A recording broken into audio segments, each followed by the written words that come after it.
जातीपातीची दादागिरी येवला लासलगाव मतदारसंघात चालणार नाही हे जनतेने दाखवून दिले.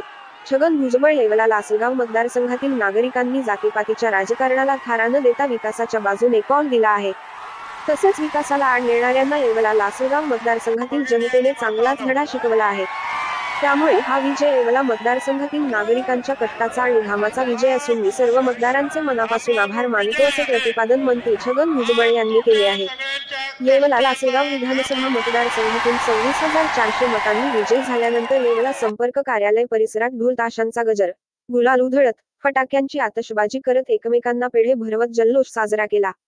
त्यानंतर मंत्री छगन भुजबळ यांनी उपस्थित जनसमुदायाचे आभार मानले. यावेळी आमदार पंकज भुजबळ, प्रदेश उपाध्यक्ष आणि प्रचार प्रमुख अबादास बनकर, प्रदेश सरचिटणीस दिलीप खैरे, विधानसभा अध्यक्ष वसंत पवार, डी. के. जगताप, पंढरीनाथ थोरे, येवला राष्ट्रवादी शहराध्यक्षा राजश्री पहिलवान, दीपक लोणारी, हुसेन शेख, डॉक्टर चंद्रशेखर क्षत्री, प्रवीण पहिलवान, अविनाश कक यांच्यासह प्रमुख पदाधिकारी व कार्यकर्ते बहुसंख्येने उपस्थितीत होते. यावेळी मंत्री छगन भुजबळ म्हणाले.